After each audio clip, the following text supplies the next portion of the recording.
Yeah, so today we're going over filters.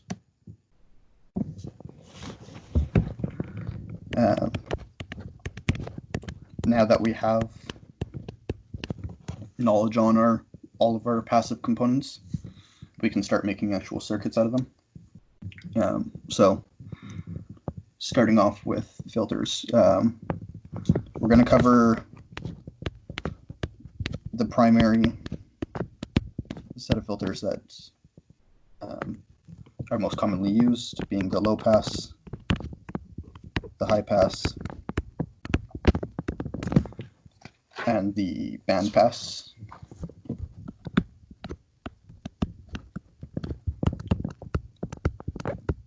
There is another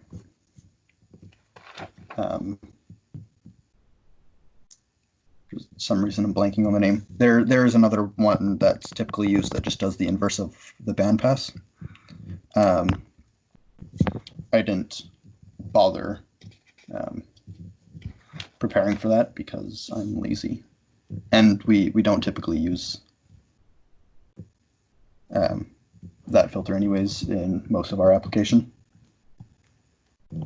Are you thinking of like a notch filter?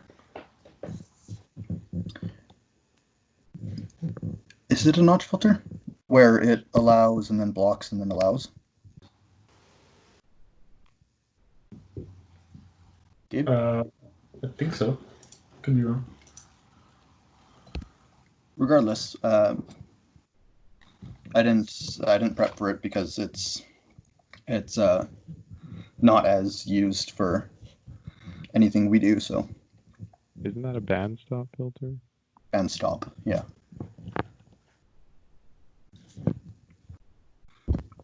Okay, so to start, we'll go on low pass filters.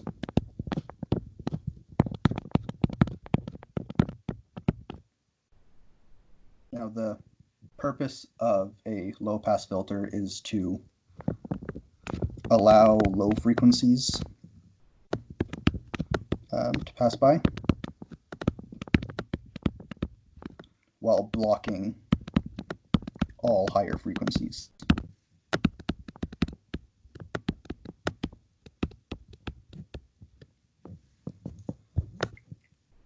Now this can be achieved in a couple ways. The first being, we'll have our in, goes through a resistor, and our V out. And from this, because if we go back to our capacitor lesson, we saw that the capacitor blocks low frequency signals while allowing high frequency signals to pass by unimpeded with relatively low impedance, that is. We will see all low frequencies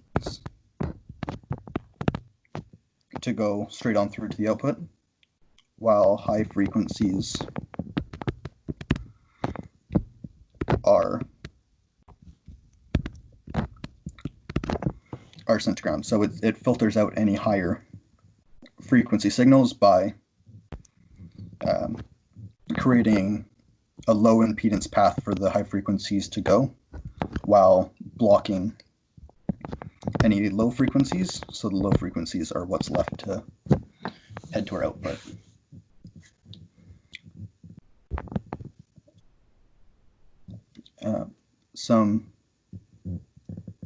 And then the other circuit that can be used using the inductor in a similar fashion but inverse, because we remember that the inductor doesn't like will block high frequency high frequency signals and will only allow low frequencies to pass. Now either of these circuits will do what you're intending. There's only some variations depending on component values, which may be easier to outsource than the other, to determine whether you would use an RC or an LR. And that is based off of impedance calculations, where yeah, I'll go through basic impedance. Jarod, Yes.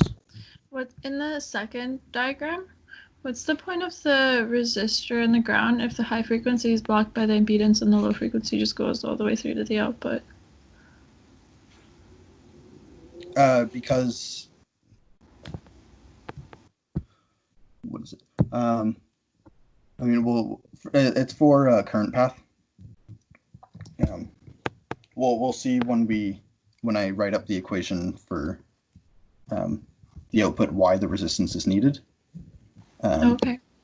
But yeah, it's basically for allowing actual current paths to flow.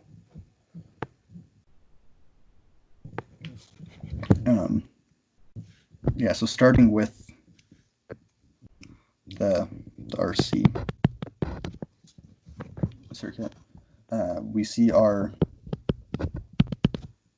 Vout is going to be the impedance of the capacitor over total impedance, and then times your Vn,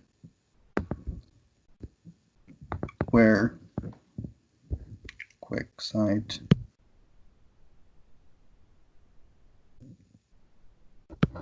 impedance for a capacitor being 2πfc over 1, or 1 over. And impedance for an inductor is 2 pi frequency times the inductance.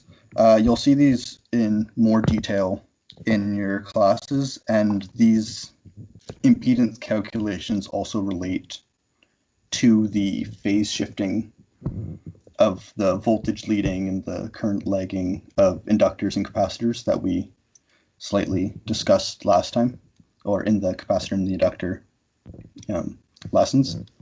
The reasons for the shiftings and all those the offset phases is due to impedance, which are using these equations.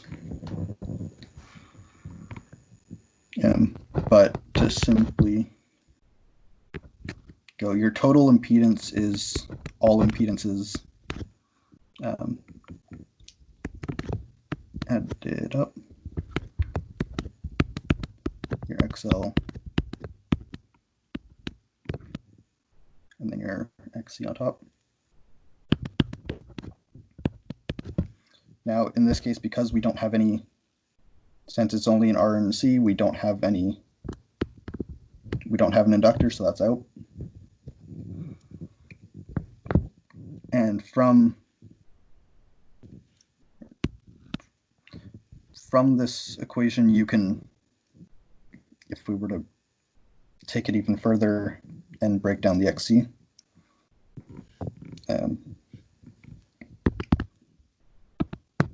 just write it as it is.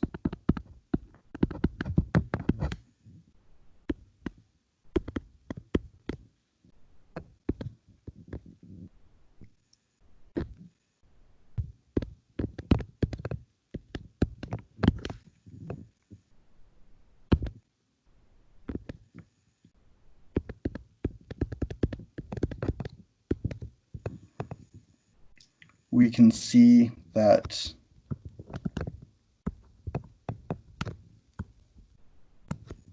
for frequency to block out our frequencies,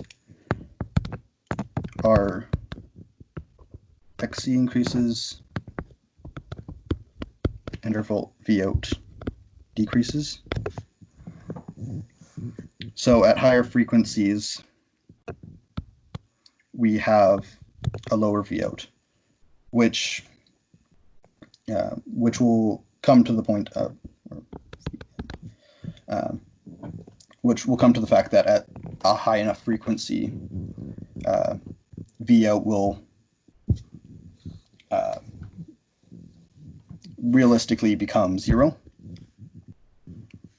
So we can see how this circuit, how this circuit becomes a low pass, where at high frequencies our V out becomes 0, so it's stopped allowing any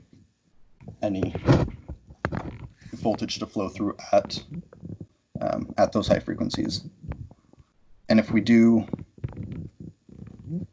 the same for our RL load, or RL low pass, we can do the same. It's going to be the impedance of your ground path. So resistance in over the total.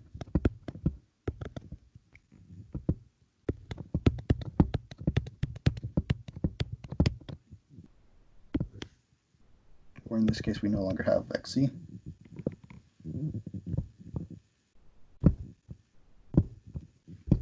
And we can get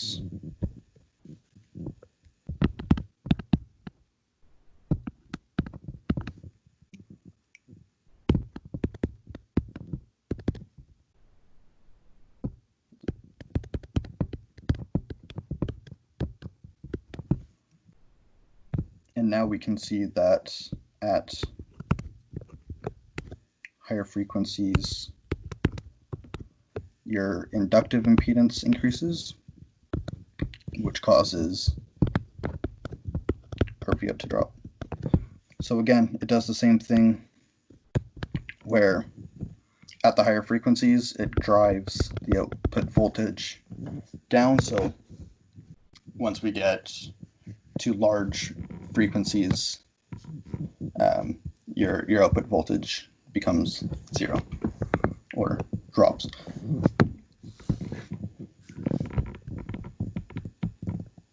So we can see that both constructions will achieve the same results of driving your voltage to 0 at high frequencies. They just have inverse effects of, at high frequency, your capacitive inductance increase.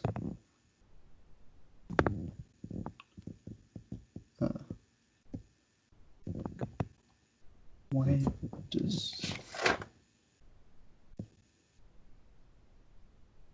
Never mind. Jumped ahead of myself.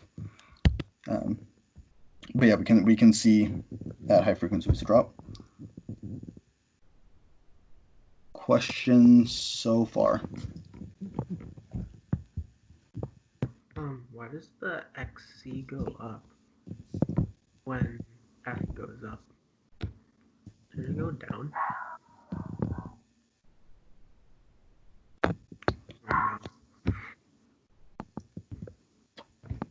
If we have...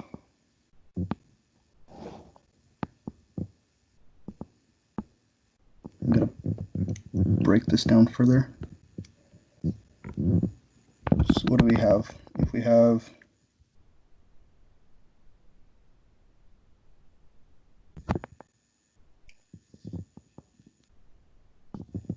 I'll break this down further.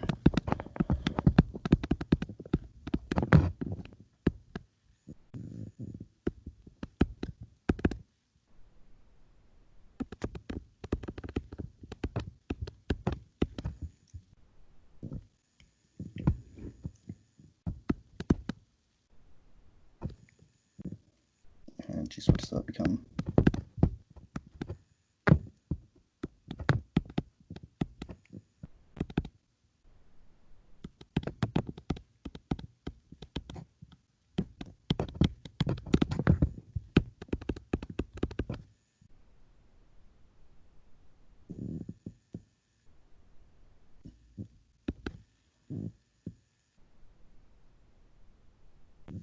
Yeah, it's just too much I don't want to do on the fly.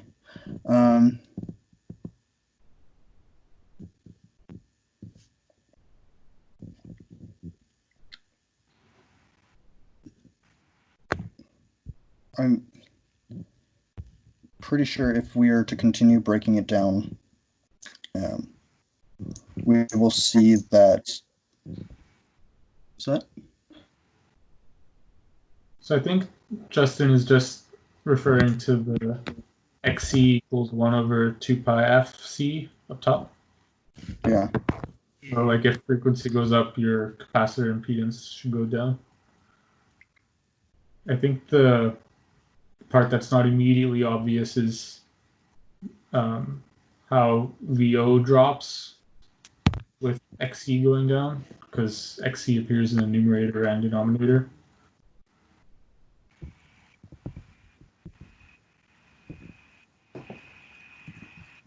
Yeah, so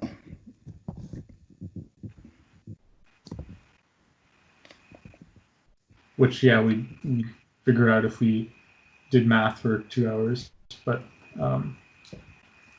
yeah, I think he has a point on the XC going down.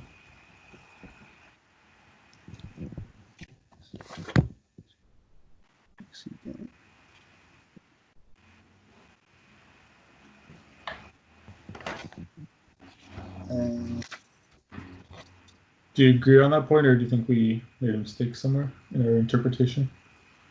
No, it's very possible that I just took notes wrong. Maybe just because, like, if the frequency goes up, the inductor is higher impedance, right? And if the frequency goes up, the capacitor is lower impedance. So it likes those high frequencies and absorbs them because the impedance is low.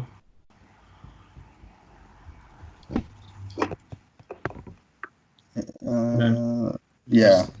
Want to do a limit as f goes to infinity of 1 over 2 pi FC, then fun times, math and things, and then it goes down, I think.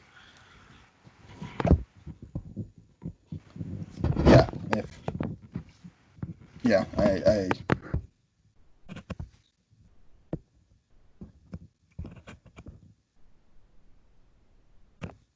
I very well may have just taken that wrong. RCXE. Oh, yes. Yeah, I think that's just a mistake of my copying.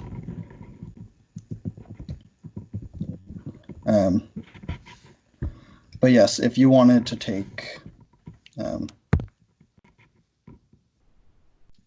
your equation, take your actual XC and break it down properly into this equation, you'll eventually come to the proper reasoning as to why it breaks down to being this relation. But yeah, I think you're right. I think I just copied it wrong. Because again, it's been a while since I've actually done impedance calculations. Thanks, Justin. Thank you, makes sense. Yes, good catch. Actually doing math.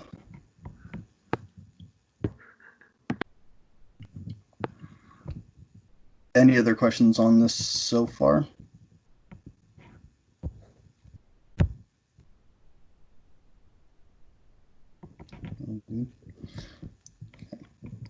Now, to see what this actually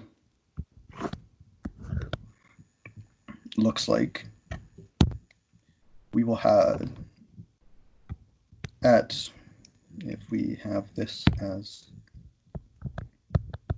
frequency,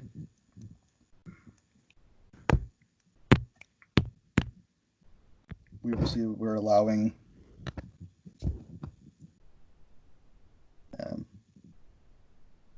what's that? We're allowing low frequencies to act as normal, so their VO will be exactly as it is.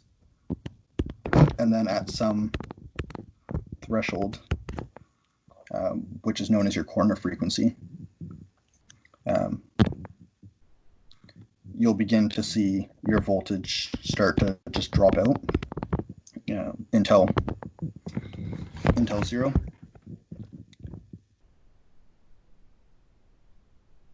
Now for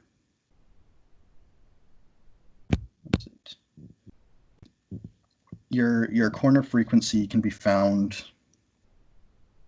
or your corner frequency defines a point where your V out becomes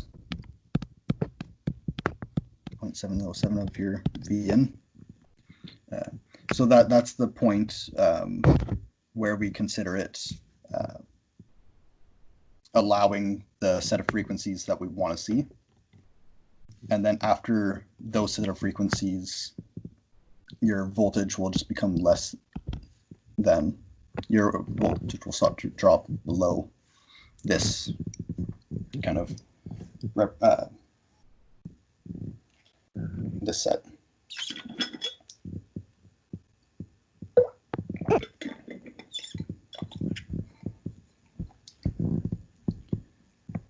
And we can see that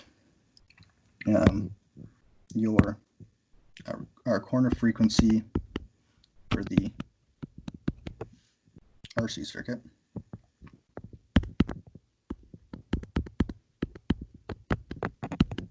is 1/2 pi RC. So if we wanted to bring our corner frequency down, so only allow a smaller set of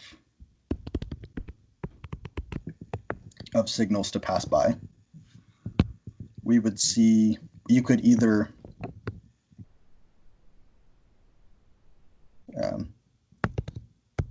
increase your capacitance, or you could increase your resistance.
I feel like I'm in a silent movie.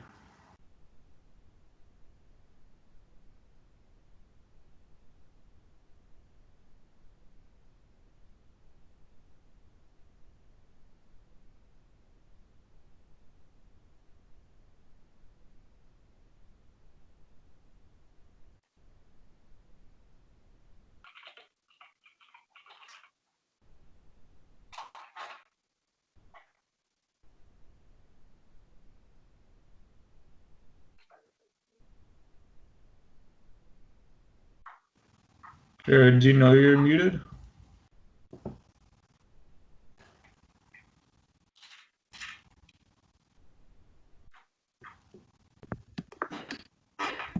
How long have I been muted? I don't know. I tried to tell you a couple times, but every time I turn on my mic, I think you muted me. I haven't muted you. Someone's been muting me every time I tried. It wasn't too long. It was probably like a minute. It's only been a couple minutes. Yeah. Barely. Yeah. We have a side chat where we wanted to see how long you would go. Yeah, because I didn't trigger.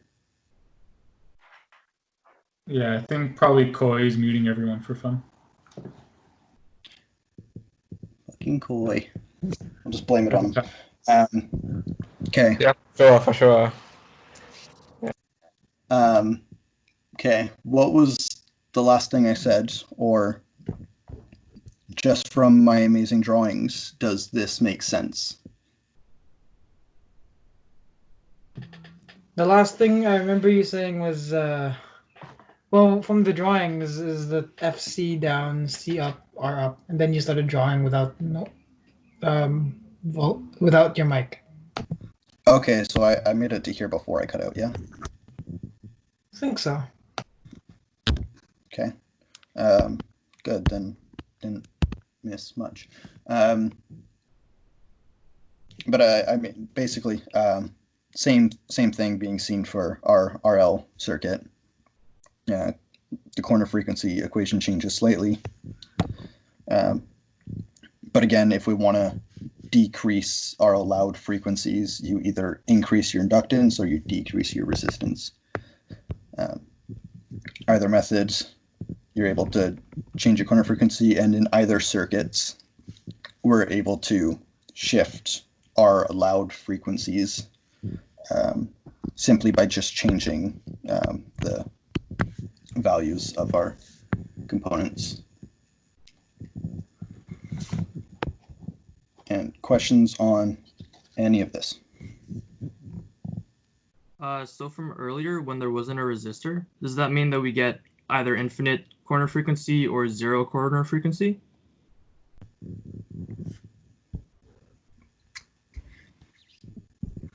For when? I think Elena mentioned earlier why the resistor was there. Oh, yeah, for the RL circuit, yeah. Yeah, would that give us zero corner frequency?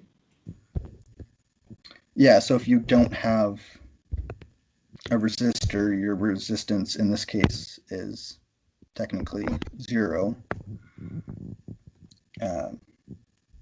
to which point you're allowing no frequencies to pass, because you're always just going to be zero.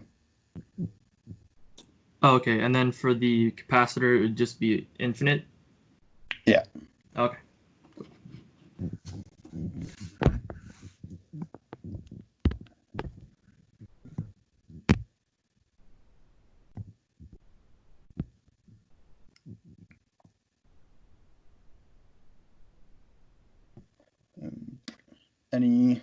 Anything else?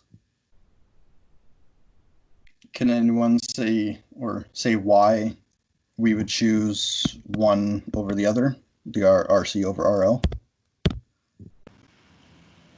I would say, like, for the inductor, they are usually large components in the circuits, so not very recommended, I say. Yeah, that's a good one.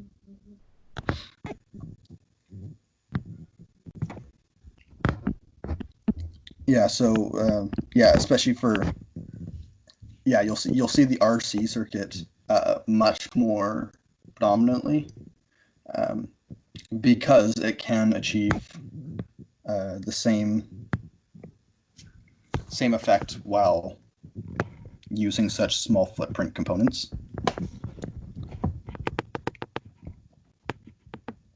However, sorry.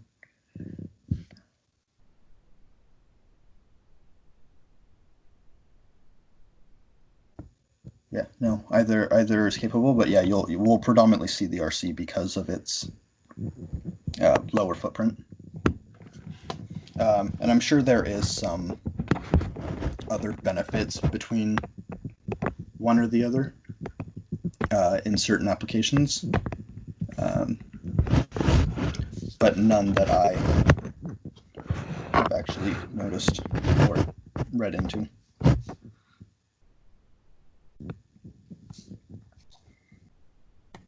So everybody's fine with the low pass filter?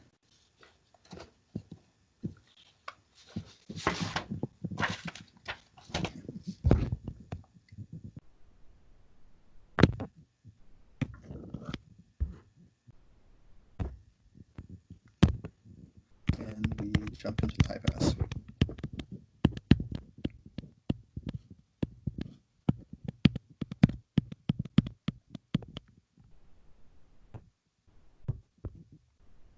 So the high pass does the exact opposite as zero low pass. It is used to block low frequencies.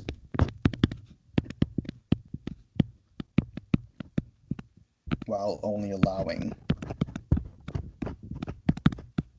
our high frequencies to go.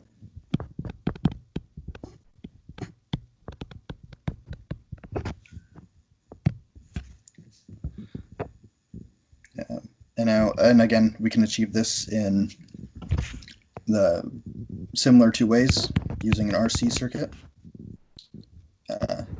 except in this case,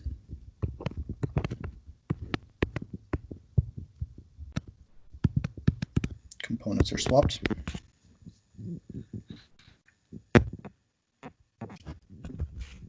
Because of the capacitor, it blocks any low frequencies while allowing your high frequencies to pass through.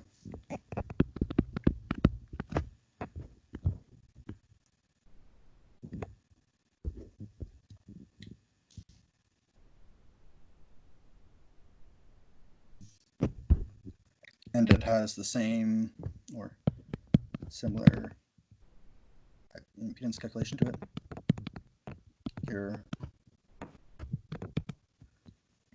R over total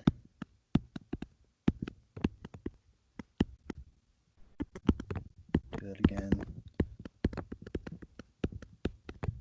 Again, we don't have any XC. And from it, we'll see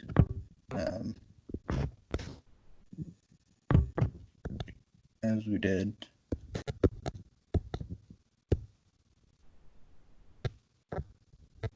now, is this proper?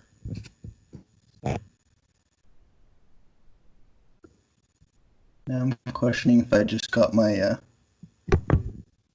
my XC backwards between the high pass and the low pass.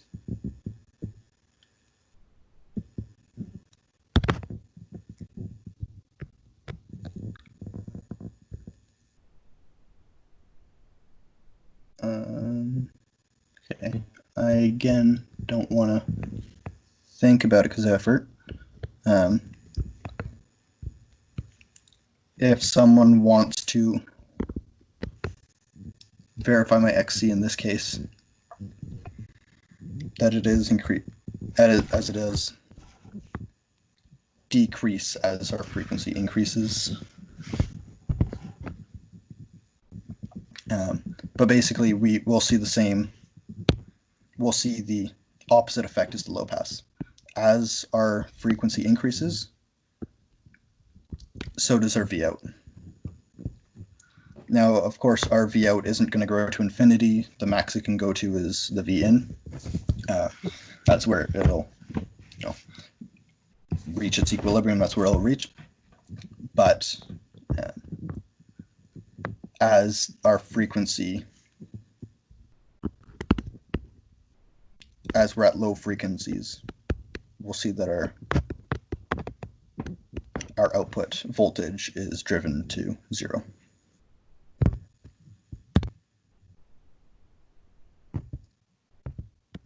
And then again for the RL circuit,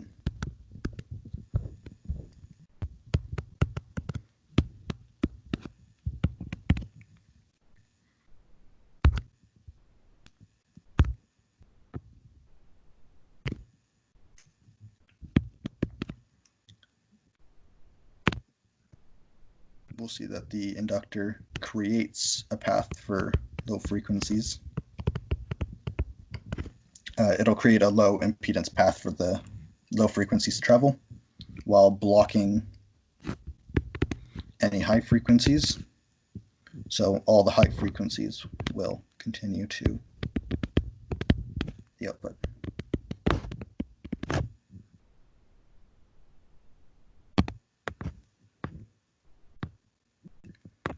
And again,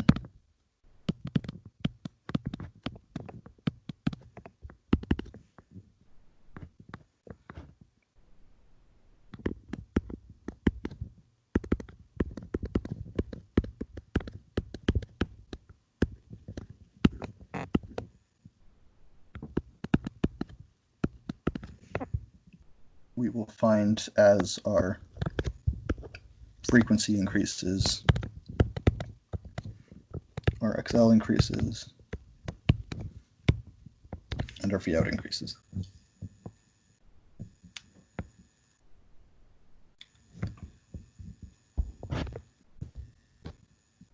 Questions on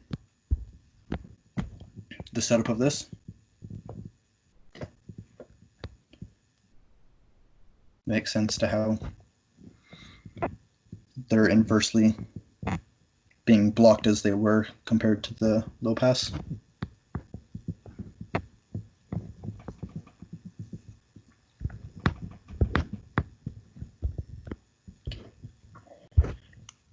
Then finally, we can see again how this one will look, where again we have our corner frequency, where at low frequencies we're allowing no voltage, and we can gradually build up until we reach our V in state. Again, the corner frequency will be found when your V out is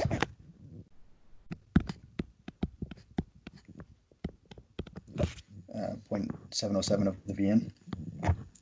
That's where we define our threshold between where we're allowing frequencies to pass and where they're not. So we can essentially block it.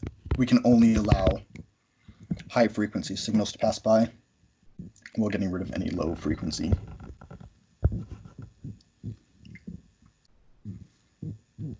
And if we use the same corner frequency equations we did,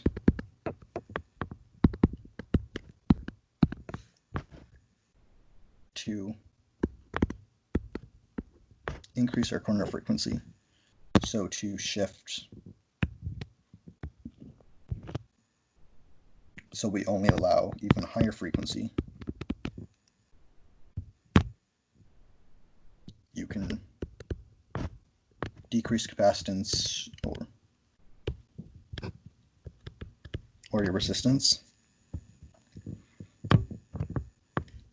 which is just opposite as what we saw towards the low pass, and then same thing on the RC and then your RL.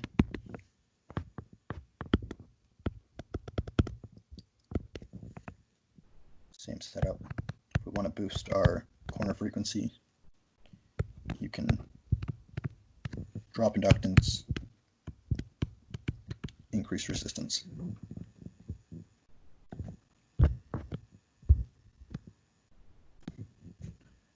Make sense?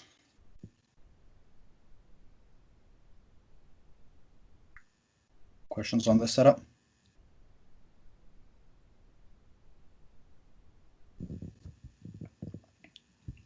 Now, can someone actually give me a place where we would want to use either a low pass or a high pass? Where would we want to actually see these sorts of circuits?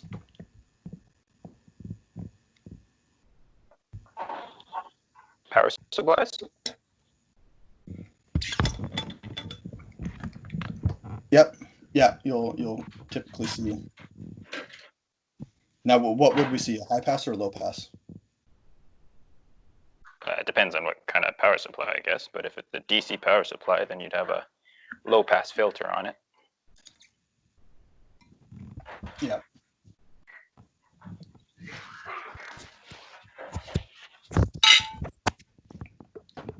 Anyone else have a place where we throw one of these filters?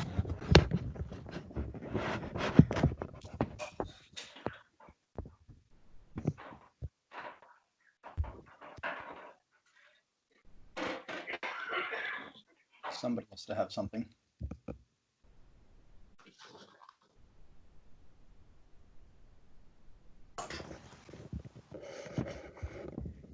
Measuring any signals with noise. So Yeah. you can think of things like brain signals, usually pretty noisy. And what kind of filter would we typically see if we're doing noise reduction? Well, a lot of the times, a lot of the noise you see is like very random and kind of quick, so it looks like super jittery, from my experience. And so using a low pass filter and getting rid of those high frequency jitters and kind of like noisy jumps and drops seems to help stabilize the signal a little better. Yeah, so low pass filters are much more common in our level of electronics,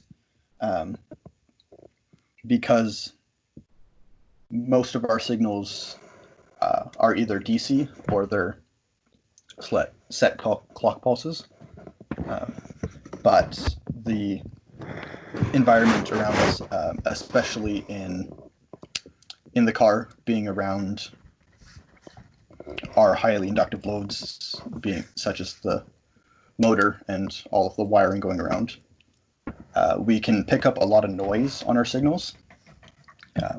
And since most being DC signals, they have a zero frequency, or if they're just a DC with a switch every now and then, you get a very low frequency signal is what you're expecting. So lots of times you'll see low pass filters on a lot of signal lines within the designs of our car, because we want to eliminate that noise, which is very typically seen as quick jitters. So it's seen as a high frequency signal that we want to get rid of.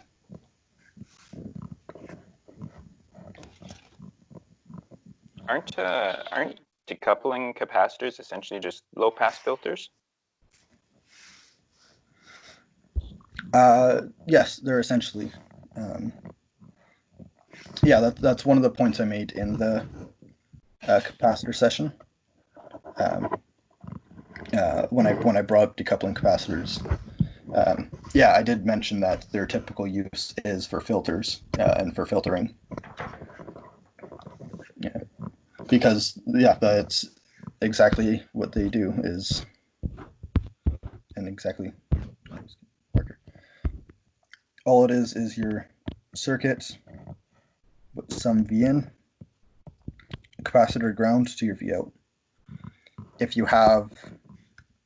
If it's just a signal line, you need this added resistor to actually allow some corner frequency, like we discussed. We need a resistance in this case if we want to achieve a corner frequency, something to block.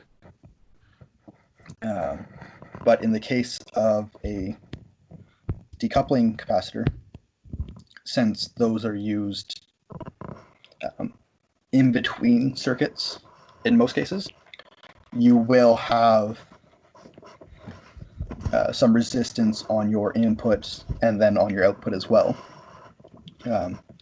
So the resistance seen in your loads will take the place of your common resistor in this case.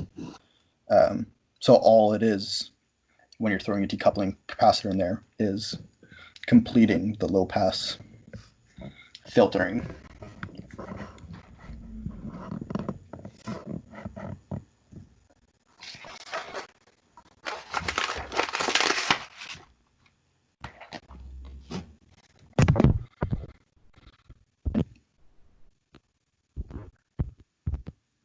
Points on this?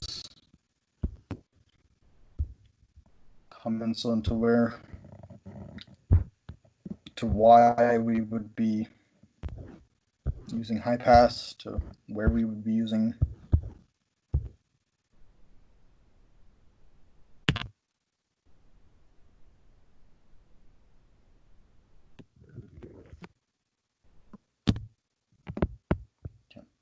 Then the final one we're going to talk about is the bandpass. Now this one can be. Do you have any applications for high pass filter?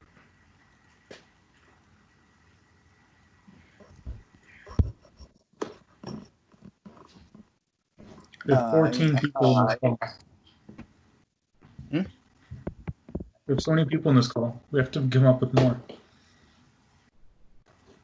Yeah, nobody's saying anything. I want more, but What's Steven? Steven must know some. Steven's Steven, RF guy. Wow. If you've got some sort of signal that's encoded on top of a high frequency DC value, then you have to remove the DC value somehow.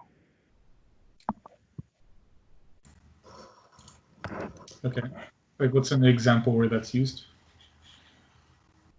I don't know if I'm allowed to talk about that. Oh, he's pulling the NDA card. Okay. I mean, I suppose one that's. They do that in little. Is that how those like RFID tags work? Like they take the signal, pull out the DC to actually power your card, and then have the signal stripped out with the AC part. Is that right, Steven? Do you know?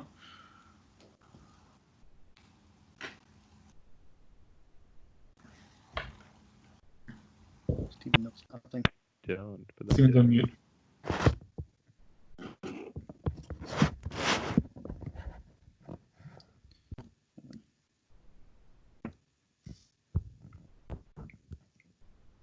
Okay, I guess what we've determined is no one ever uses AC. I mean, one thing. I mean, I can probably go more into this when I go into op amps. But in some cases, in inverting, or in either inverting or non-inverting op amps, you may want to generate an AC signal, but you're bound between your positive and minus VCC. So you either have to supply it, plus minus 15 volts,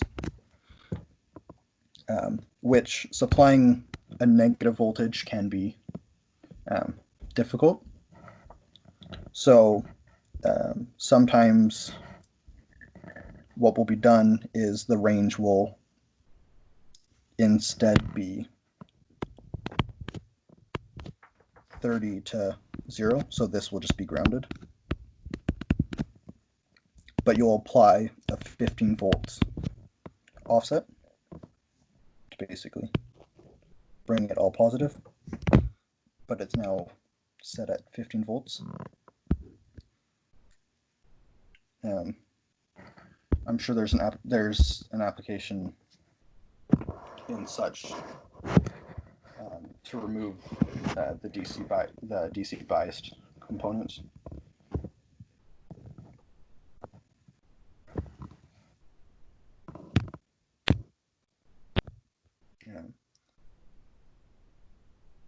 But I mean, that was the question on the 450 exam.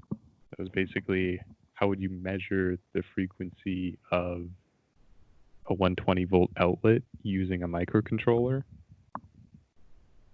And so part of that did involve filtering out the large amount of DC that it would contain.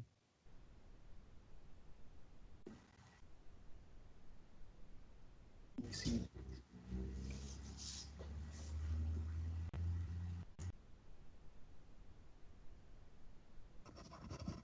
Yeah, I suppose that would function.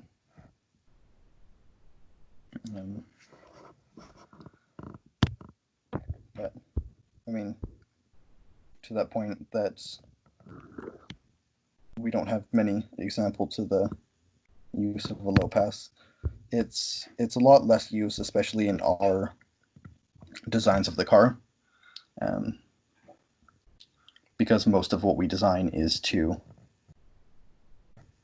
get rid of that high frequency noise, because we primarily deal with DC or low switching speed signals. But yeah, if you're going to applications of RF and AC measurements, you can find more use case and example of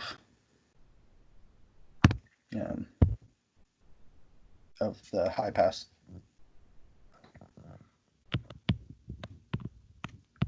But on to our final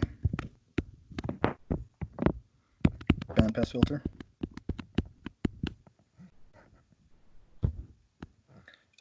This can be constructed in many different ways.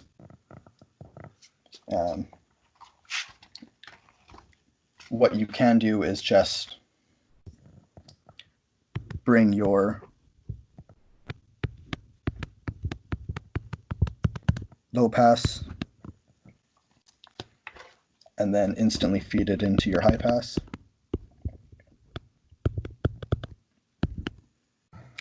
So we now have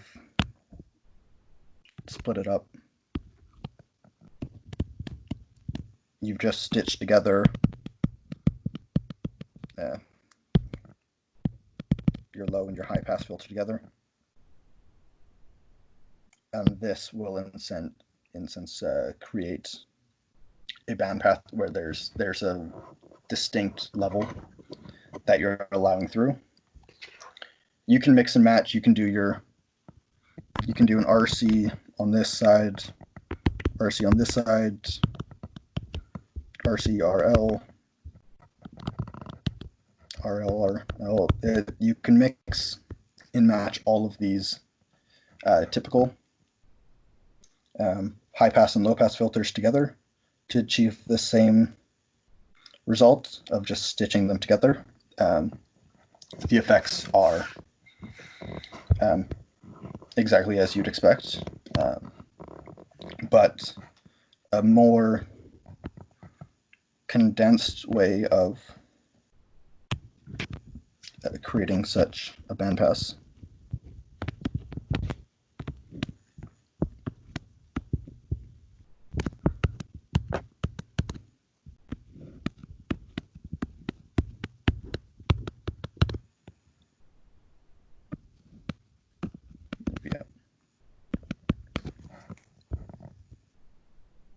So in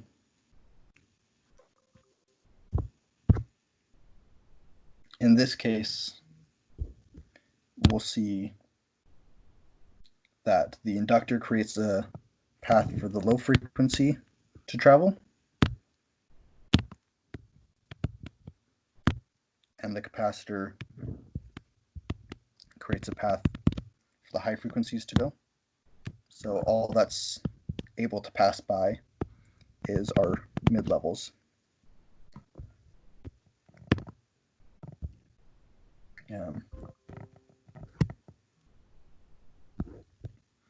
So what these bandpass filters are doing is they're basically a combination. So they're block both low and high.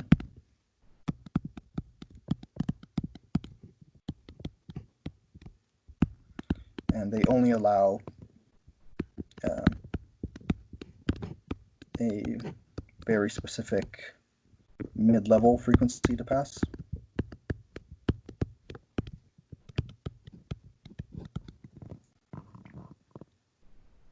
So what we come out with is a curve that will come up and come down. So we'll have two corner frequencies.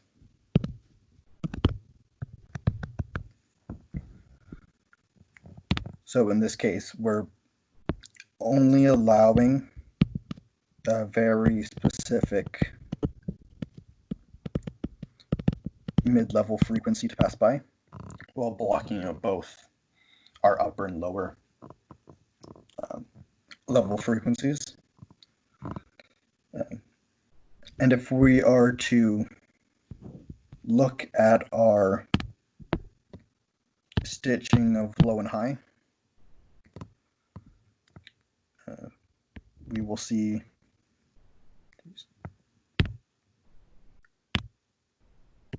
that our low and then our high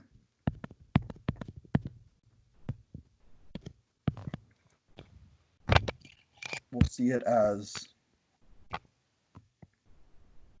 our low frequency one will behave as such, so it wants to allow all of this range before dying out, whereas our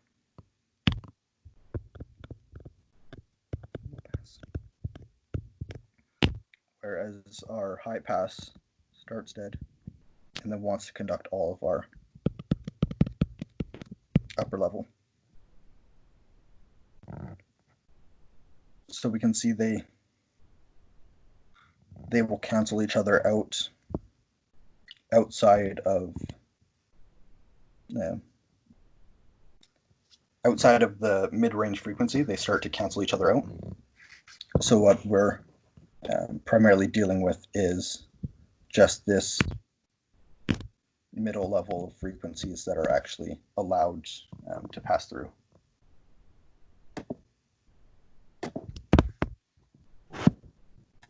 Again, this isn't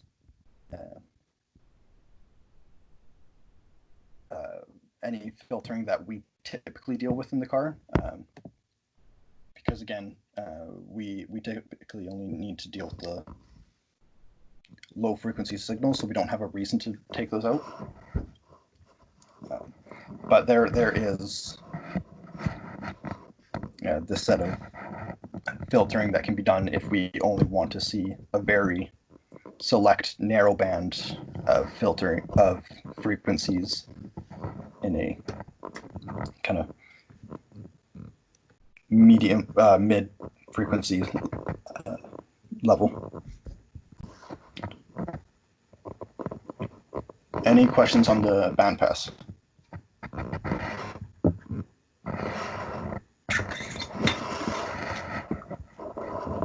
Everyone see how it kind of takes the characteristics between both curves.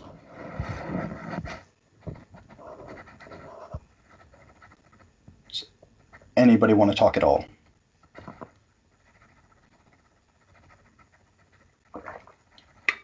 So, if you, how would you sharpen the edges of the band pass to create more of like a rectangular frequency response? The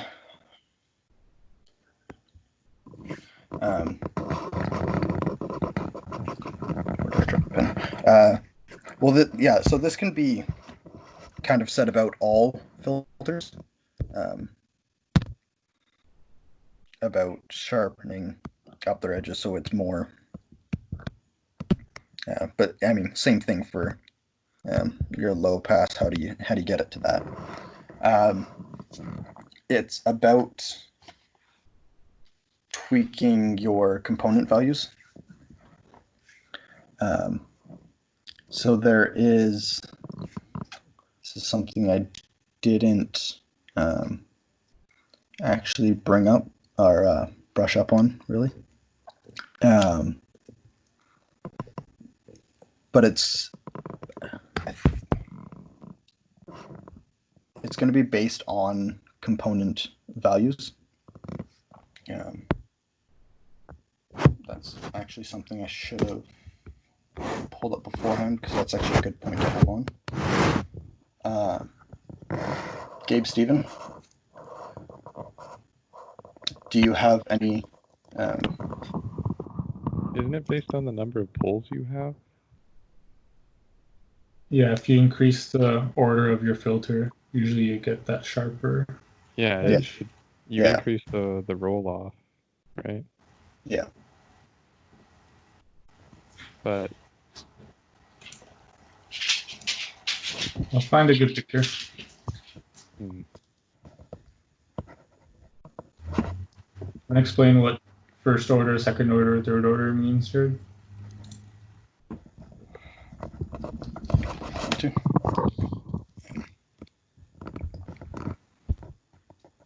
Yeah. So, I mean, yeah. So has everyone actually even just acknowledged like first order, second order, third order? Have those been kind of ever brought up? Have you ever actually noticed those being talked about in math classes specifically? Yeah. Primarily based off of. I mean, it's based off of the.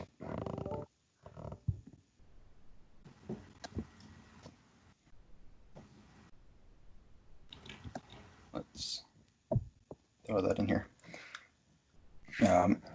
Yeah, so we can see our low pass, our typical being the purple. So it'll have a slow decay, and as you increase your order, you can sharpen your frequency so it becomes more direct. Your band pass is actually, I mean, your allowable frequency is more closely related to what will actually come out of your signal.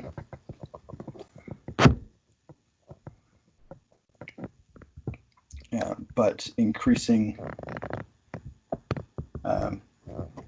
the order is, as you'll see if you just go basic.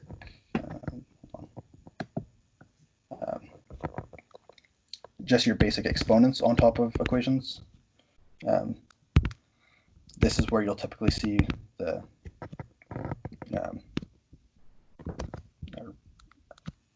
use of higher orders. It's about how many exponent levels you have in an equation. Now, how we can get that into our above equations, I would need to properly brush up on as well.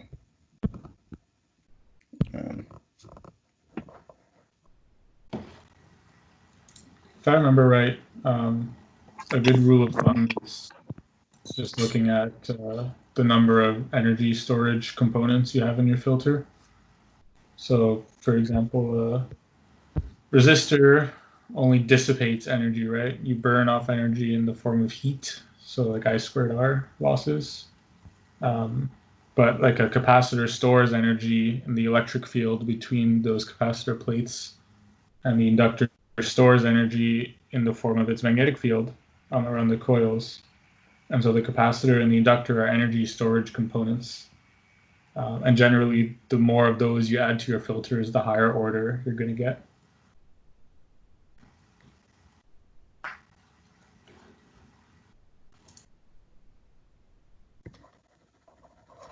So are you, in effect, just kind of stacking first order filters in series to get higher order filters?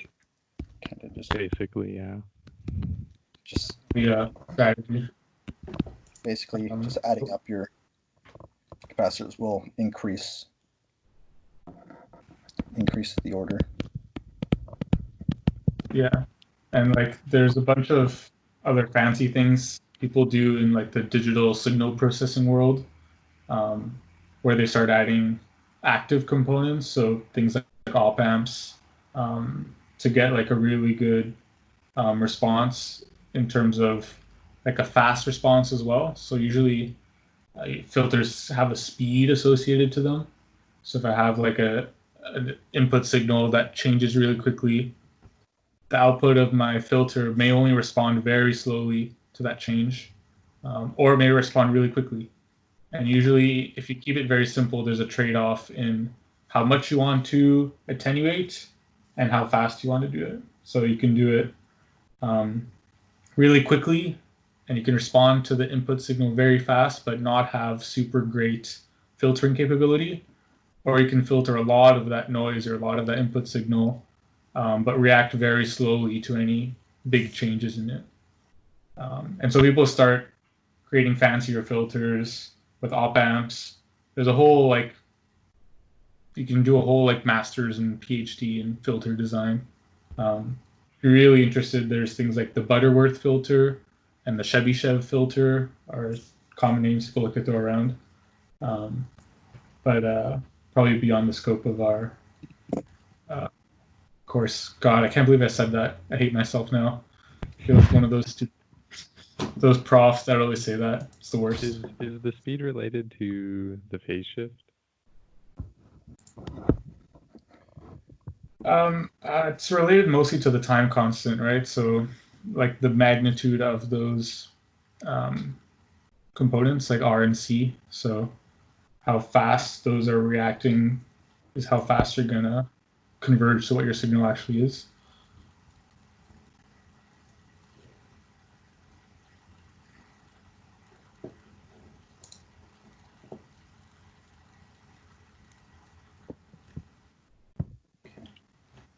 But yeah, filters are magical, and like if you can design a good filter, you're a genius. But usually we get away with some very basic ones.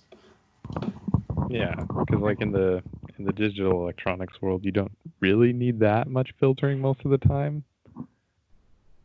Yeah, it's great. I love it.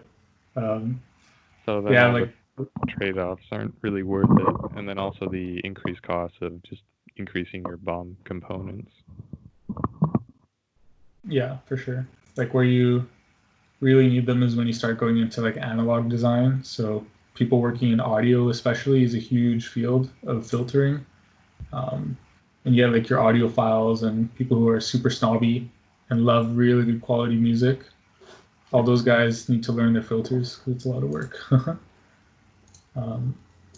And I think for us, as a question in the chat, using an integrated circuit sounds easier. They probably do a lot of the compensation for things like temperature drift that you wouldn't get in just like a filter made by discrete components like your own resistor and capacitor and inductor. So generally they'll have some sort of feedback mechanism to keep it a lot tighter in terms of the regulation. And their whole job is to make that filter. So it's probably better, but I'm sure there are trade-offs in terms of cost and size, and maybe it doesn't do exactly what you want, which is why some people make their own custom little filters out of discrete components. Are filter ICs common? I don't know if I've ever seen those. I've seen a couple. I've never had to use any myself, but I think they do exist. Like for people who, for example, I don't judge me, but one time I did a interview with Apple for amazing team. It was for their dongle team, and Like the USB good thing dongle? yeah, the little dongle to convert from everything to everything. And thank goodness I didn't get the job, so I tell myself, because I would have hated myself making dongles all day. But they did so much analog, like it was all analog design and filter design in terms of converting your signals into something that your ear can interpret, right? And so all of that stuff needs to fit into that tiny little dongle that you use from your phone to your headphones, for example. And so they use really tiny discrete components to do all that filtering and processing. Oh, just one question, okay? Do you use filter in the moment at moment? Like the band, like the... Yeah, that's a good question. We didn't actually have EEG in our latest prototype, but one of the earlier ones, it was just for fun as a prototype. we referenced one of the designs online, and it was just like all filters. There's like 3 different stages of second order filters to be able to process all those signals from the brain. Cool.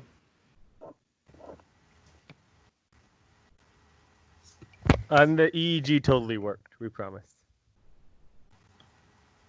Yeah, we love filters. It's not like we never really tried it at all. That's why you jumped back to batteries. We love batteries. Speaking of batteries, anyone watch my latest video? No. Oh, the plug has arrived. Shameless plug. I watched it. It was pretty nice. I think you have one mistake about like the best controller, but sure, that's minor. I made the mistake about the vest controller you said? Yeah. Like the maximum current of the vest is like 95 amp, but you like Oh, I wrote 135, right? I think I Yeah. spec'd it out for the wrong vest. Yeah, I saw that after, but I was too lazy to change it. yeah. I know, but it's just minor. So Yeah. well, that's cool video anyway. Very nice.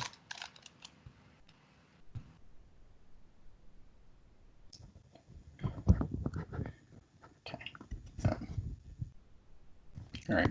Well, that is all I had on filters. So if there's no further questions about that, we can call the session here.